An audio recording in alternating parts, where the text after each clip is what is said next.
Morning class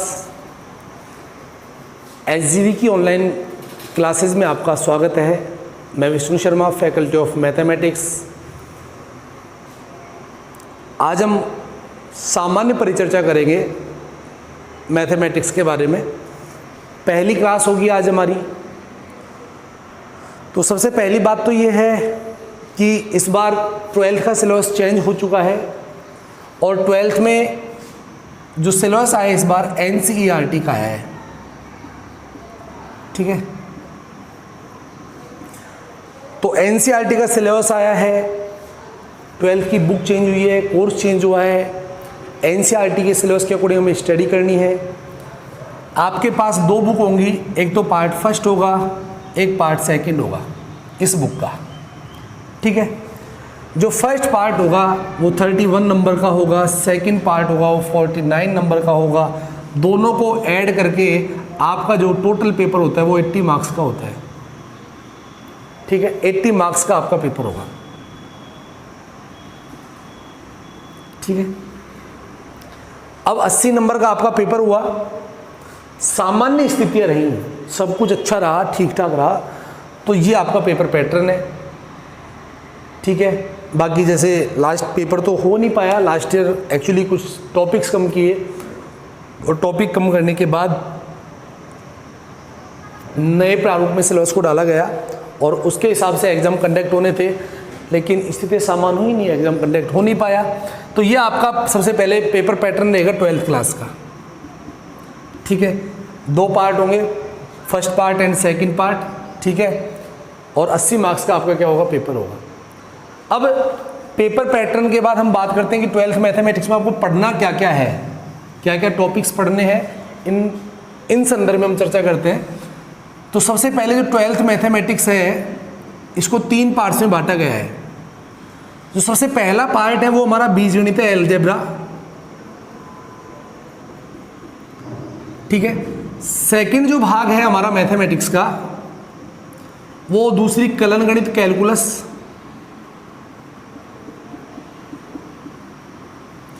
और तीसरा जो हमारे पास भाग है, ठीक है, वो थर्ड पार्ट है हमारे पास निर्देशांक ज्यामिति, कोऑर्डिनेट।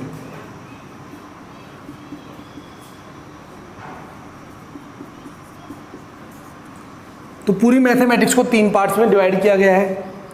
इस वाले पार्ट्स की अगर मैं बात करूं तो आपको अलजेब्रा में क्या क्या पढ़ना पड़ेगा। आपको बीजगणित में आपका चैप्टर नंबर फर्स्ट जो आता है रिलेशन एंड फंक्शन, संबंध और फलन, रिलेशन एंड फंक्शन, संबंध और फलन, चैप्टर फर्स्ट पढ़ना पड़ेगा आपको, संबंध और फलन।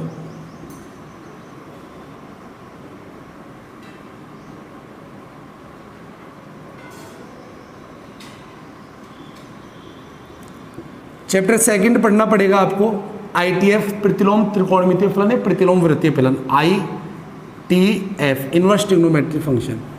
मैट्रिक्स आपको इसमें पढ़ना पड़ेगा, आपको इसमें डिटरमिनेंट पढ़ना पड़ेगा, सारणिक। ठीक है, ये रिलेशन एंड फंक्शन हुआ, ITF हुआ, मैट्रिक्स हुआ और डिटरमिनेंट हुआ, सारणिक हुआ। इसके बाद आपको यहां पर पढ़ना पड़ेगा LPP, लीनियर प्रोग्राम प्रॉब्लम, रैखिक प्रोग्रामन समस्याएं। और जो 7वां टॉपिक है वो आपको पढ़ना पड़ेगा प्रायिकता। ठीक है, ये आप अलजेब्रा में पढ़ोगे, 12th मैथमेटिक्स में संबंध और फलन पढ़ोगे, ITF पढ़ोगे, मैट्रिक्स पढ़ोगे, डिटरमिनेंट पढ़ोगे, LPP पढ़ोगे और प्रोबेबिलिटी पढ़ोगे। कैलकुलस में क्या पढ़ोगे, कैलकुलस में आप सबसे पहले चैप्टर पढ़ते हो, चैप्टर नंबर 5। ठीक है, कैलकुलस का जो पार्ट है उसमें सांतत्ता व अवकलनीयता, कंटिन्यूटी एंड डिफरेंशियबिलिटी। सेकंड आप पढ़ते हो एप्लीकेशन ऑफ डेरिवेटिव,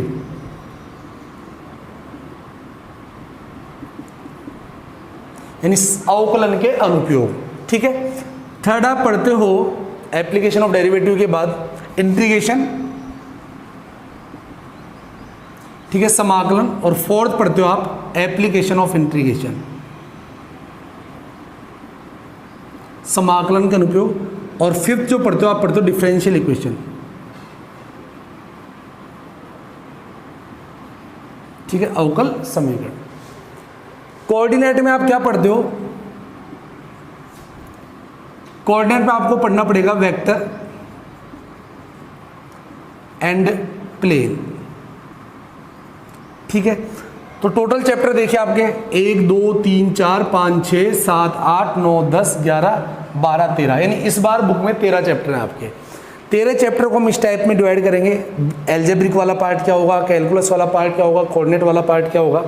तो ये 13 के 13 चैप्टर हैं, इनको हम इस टाइप से डिवाइड करके पढ़ेंगे।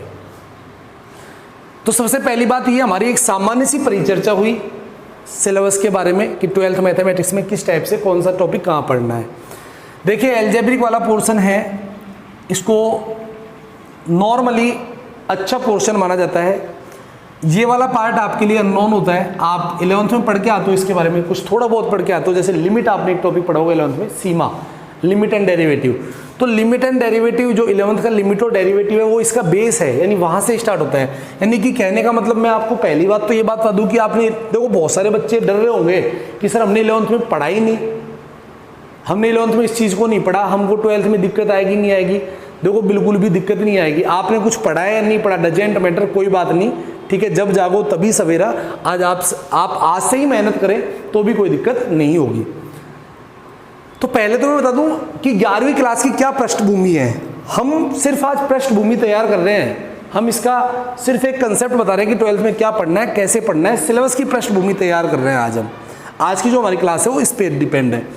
तो जो बीजगणित में आप टॉपिक पढ़ते हो रिलेशन एंड फंक्शन, संबंध और फलन, यहाँ 11th में आपने समुच्चय पढ़ा होगा, यानी चैप्टर नंबर 1 था 11th का सेट का, एंड रिलेशन चैप्टर नंबर 2, यानी इस वाले पार्ट में 11th का कुछ पोर्शन हमारे यहाँ पे काम आएगा। ITF में 11th में जो ट्रिग्नोमेट्री पढ़ी है वो वाला काम आएगा, 11th का कुछ पार्ट, यानी 11th का 20% काम आएगा। कोई बात नहीं, अगर नहीं भी पढ़ा बिल्कुल भी तो हम 11th से ही स्टार्ट करेंगे इसको 12th में भी, बिल्कुल भी नहीं घबराएं, ठीक है। चिंता करने की कोई ज़रूरत नहीं है।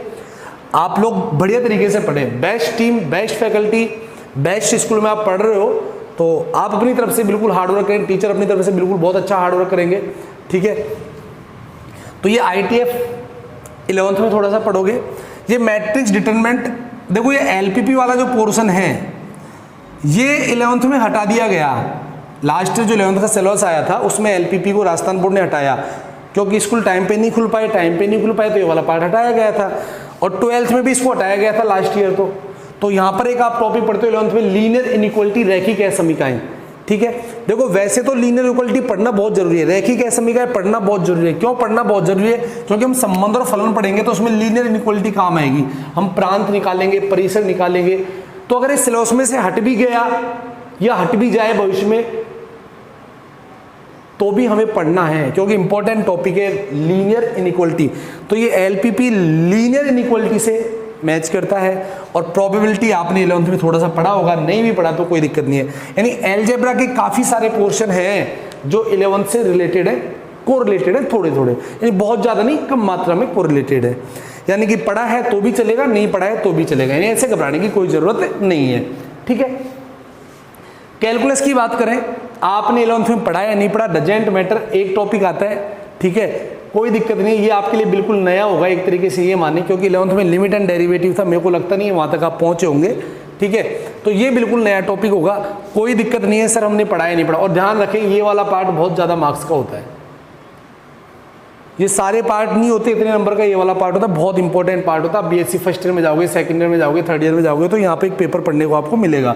BSc फर्स्ट ईयर में आप पार्शियल डिफरेंशिएशन पढ़ोगे, ठीक है। सेकंड ईयर में डिफरेंशियल इक्वेशन नाम से बुक आएगी, तो आपको काफ़ी ज़्यादा पढ़ने को मिलेगा इनके बारे में, यानी कि ये बहुत इंपॉर्टेंट टॉपिक है। ये फिजिक्स का भी टॉपिक है, फिजिक्स में भी काम आता है, क्योंकि आप जब डेरिवेटिव करते हो, गाउस के नियम्स वगैरह पढ़ते हो, तो वहाँ पे आपको क्या करना होता है, डेरिवेट करना होता है, बहुत सारी चीज़ें। तो वो डेरिवेट तभी हो पाएंगे फिजिक्स के फॉर्मूले जब आपको ये सारी चीज़ें आएंगी। कोऑर्डिनेट ज्योमेट्री, कोई घबराने की जरूरत नहीं है। तो देखो ये तो 11th को बिल्कुल भी टच नहीं करते, थोड़ा सा करता है लिमिट एंड डेरिवेटिव, ठीक है। नहीं पढ़ा कोई दिक्कत नहीं है, हमको पढ़ाना पड़ेगा, अगर पढ़ा भी दिया होगा 11th में तो वापस पढ़ाना पड़ेगा इस चीज़ को, ठीक है। और एल्जेब्रिक वाला पार्ट है, ये भी थोड़ा थोड़ा मतलब 11th से रिलेटेड है। तो ये हमारी पृष्ठभूमि हुई सिलेबस की। सिलेबस की पृष्ठभूमि का मतलब ये है कि हम कैसे पढ़ेंगे, क्या पढ़ेंगे। तो सबसे पहली बात, कुछ बच्चों के उन्हें फोबिया है कि साहब हमने 11th में पढ़ाई नहीं की, 11th में हमारे स्कूल नहीं चले, 11th में हमारे साथ ये समस्या हो गई, हमने ये कर लिया, तो वो समस्याओं का रोना नहीं रोए, ठीक है। घबराने की कोई ज़रूरत नहीं है, आपको सिस्टमेटिक तरीके से स्टडी करनी है, जैसे टॉपिक पढ़ाए जाए उस हिसाब से पढ़ना है, अपने आप पर बिलीव करना है, टीचर पर बिलीव करना है, स्कूल पर बिलीव करना है, बेस्ट होगा। मैं 100% कह रहा हूँ, अगर आपको टीचर पे बिलीव है, स्कूल पे बिलीव है, तो कोई राजस्थान बोर्ड क्या दुनिया का कोई बोर्ड नहीं है जो आपको टॉप पर बनने से रोक सके, ठीक है।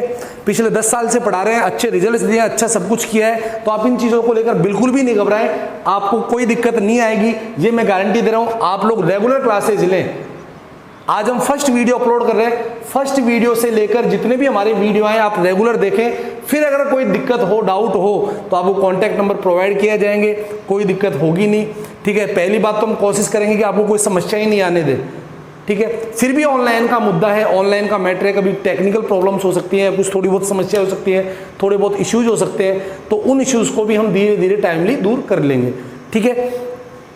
तो ये हमारी पृष्ठभूमि रही सिलेबस की कि भाई कैसे पढ़ना है, क्या पढ़ना है, क्या करना है, ये हमारा सबका सब पृष्ठभूमि है सिलेबस की। देखिए सबसे इंपॉर्टेंट पार्ट जो है कैलकुलस है, कलन गणित, ठीक है। और मैं आपको यहाँ पर स्टार्ट जो करूँगा वो कैलकुलस से ही करूँगा। आपने पढ़ा है या नहीं पढ़ा, डजेंट मैटर, दिक्कत नहीं है, घबराए नहीं आप इन चीज़ों को लेकर कि साहब पढ़ा या नहीं पढ़ा, कोई दिक्कत नहीं है। क्या पढ़ रखा है, क्या नहीं पढ़ रखा है, इन चीज़ों से घबराने की जरूरत नहीं है, ठीक है। तो मैं सबसे पहले कैलकुलस वाला पार्ट ही आपके पास स्टार्ट करूँगा, कलन गणित में स्टार्ट करूँगा, ठीक है।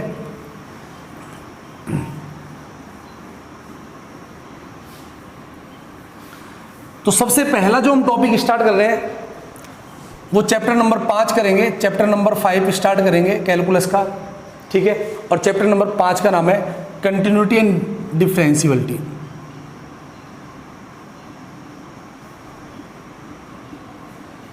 ठीक है।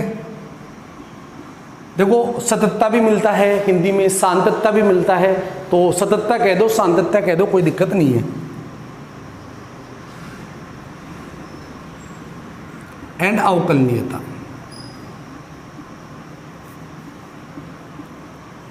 इस टॉपिक को स्टार्ट करने से पहले हमें सबसे पहले 11th का एक टॉपिक होता है आपके पास, लिमिट नाम से एक टॉपिक होता है, उसके बारे में थोड़ा सा डिस्कस करना पड़ेगा, क्योंकि लिमिट ही कंटिन्यूटी का बेस है।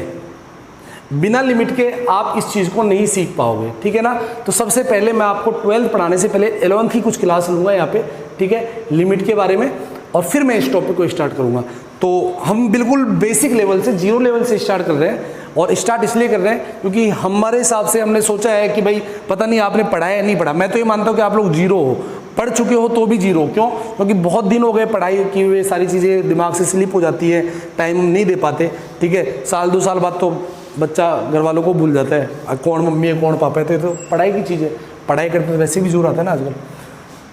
तो कंटिन्यूटी एंड डिफरेंशियबिलिटी जब हम पढ़ेंगे तो सबसे पहले हम जो टॉपिक पढ़ेंगे वो पढ़ेंगे लिमिट, सीमा। ध्यान से देखना, सबसे पहले हम टॉपिक पढ़ेंगे सीमा।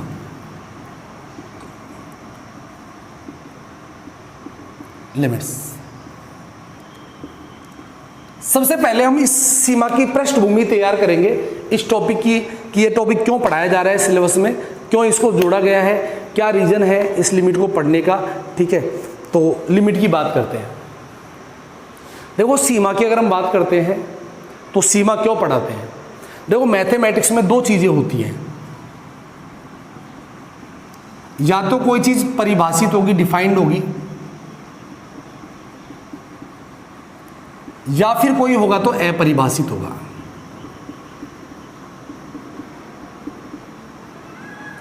देखो मैथमेटिक्स की बात करें तो मैथमेटिक्स में 2 ही चीज मिलेंगी, या तो कोई भी हो, या तो कोई डिफाइंड होगी, परिभाषित है, अपरिभाषित। जैसे 5 के बारे में बात करूं तो 5 क्या है? डिफाइंड है, परिभाषित है। कैसे पता लगा साहब 5 परिभाषित है? अरे अगर संख्या, ये नंबर्स की बात करूं तो ऐसे नंबर जिनको हम नंबर लाइन पर डिनोट कर सकते हैं, संख्या रेखा पर दर्शा सकते हैं, वो परिभाषित होते हैं। ये माइनस अनंत है, ये प्लस अनंत है, तो ये कितना हो गया? 5। बिल्कुल सर दर्शा सकते हैं हम इसको, लेकिन मैं कह रहा हूँ 5/0 क्या है? तो आप कहोगे सर इनफाइनाइट होता है, अपरिभाषित होता है। मैं कहूँ √3 क्या है या √2 क्या है? आप कहोगे सर परिभाषित है, डिफाइंड है। लेकिन मैं कहूँ कि √-2 क्या है, तो आप कहोगे इमेजिनरी है, काल्पनिक है, तो क्या है, अपरिभाषित है। तो जिस प्रकार से नंबर्स की हम बात करें, संख्याओं की हम बात करें, तो संख्या दो फॉर्म में होती है, या तो परिभाषित या अपरिभाषित। उसी प्रकार से अगर मैं फंक्शन की बात करूं मैथमेटिक्स में, तो फंक्शन भी दो फॉर्म में मिलेंगे, या तो परिभाषित होंगे फंक्शन, यानी डेफिनेट होंगे या डिफाइंड होंगे, या इनडेफिनेट होंगे, अपरिभाषित होंगे। फंक्शन भी दो फॉर्म में होंगे, या तो परिभाषित या कैसा होगा, अपरिभाषित। क्लियर है? अब कौन से फंक्शन परिभाषित होते हैं, कौन से फंक्शन अपरिभाषित होते हैं, इनके बारे में हम चर्चा करेंगे। सबसे पहले फंक्शन तो आप जानते होंगे क्या होंगे, जैसे मान लो मैंने लिखा x² + 5x + 6, ये पूरा का पूरा किसका फंक्शन है, x का, तो फंक्शन ऑफ के x कह दूंगा। जैसे मैंने लिखा y² + में y, किसका फंक्शन है, y का, तो फंक्शन ऑफ y कह दूंगा। ठीक है, आप लिखते हो ना f(x), इसका मतलब होता है f यानी फंक्शन, ये छोटा कोष्टक के साथ बोलता है ऑफ और x, फंक्शन ऑफ x यानी x का फलन, फंक्शन ऑफ y, y का फलन। ठीक है ना, इस बात का ध्यान रखें। तो कोई भी फंक्शन या तो डिफाइंड होगा या अनडिफाइंड होगा, या तो परिभाषित होगा या अपरिभाषित होगा। पता कैसे लगेगा, ध्यान से सुनो। कौन से फंक्शन तो परिभाषित होते हैं, कौन से फंक्शन अपरिभाषित होते हैं, इस बारे में बात कर रहे हैं। मान लो मैं आपको फंक्शन दे रहा हूं, पहला फंक्शन दिया f(x) = x² - 25 upon x plus में कितना, 5। दूसरा फंक्शन दिया मान लो मैंने f(x) =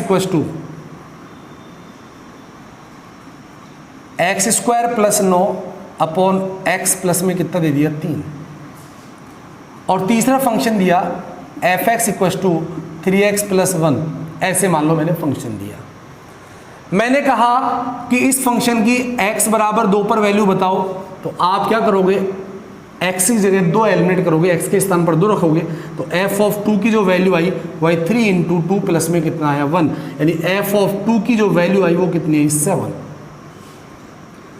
इसकी बात करूं तो यहां पे मैंने कहा कि भाई इसकी x बराबर मान लो 1 पर वैल्यू बताओ, तो आपने कहा x बराबर 1 पर वैल्यू 1 रखा है, यहाँ पे 1 का स्क्वायर + 9 अपॉन 1 + 3, यानी कि 9 और 1 10 बाई कितना हो गया, 4। ठीक है, यहां अगर मैं बात करूं तो x की वैल्यू कितनी रख देता हूं, मान लो 5 रख दी मैंने। ठीक है, x की वैल्यू 5 रखी, तो f(x) = क्या हो गया, 25 - 25 अपॉन 5 प्लस में कितना आ गया, 5, यानी कि f(x) यानी f(5) पर जो इसकी वैल्यू आ गई वो कितनी आ गई, कैंसिल आउट हुआ, यानी कि 0/10, यानी कितना आ गया, 0 आ गया। यानी कि ये वाला नंबर भी संख्या रेखा पर है, यानी फंक्शन डिफाइंड है। 10/4 को हम नंबर लाइन पर शो कर सकते हैं, यानी फंक्शन डिफाइंड है। 0 को हम शो कर सकते हैं नंबर लाइन पर, यानी फंक्शन डिफाइंड है। फंक्शन क्या है, डिफाइंड है। ठीक है, यानी अभी तो ऐसा लग रहा है कि भाई 7 नंबर लाइन पर आ गया, ये भी नंबर लाइन पर आ गया, और ये भी क्या आ गया, नंबर लाइन पर आ गया। लेकिन ध्यान से सुने, कुछ फंक्शन ऐसे होंगे जिनकी देखो, यानी आप x की कोई भी वैल्यू रखो, नंबर लाइन पर शो होगी। यहां पर रियल नंबर रखना, लेकिन ध्यान रखना 1 2 3 4 माइनस वाली प्लस वाली काल्पनिक संख्या मत रखना। आपने x की कोई भी रियल वैल्यू रखी, यहां पर रियल नंबर आया, तो हम कह देंगे फंक्शन डिफाइंड है, यानी फंक्शन परिभाषित है। हमने x की रियल वैल्यू रखी, हमारे पास रियल मान आया, हम कह देंगे फंक्शन डिफाइंड है। हमने x की वैल्यू रखी, हमारे पास रियल वैल्यू आई, तो हम कह देंगे फंक्शन डिफाइंड है। यानी ये सारे नंबर लाइन पर शो हो सकते हैं, तो हम कह रहे हैं कि फंक्शन डिफाइंड है। लेकिन एक फंक्शन ले रहा हूं मैं, ध्यान से देखना,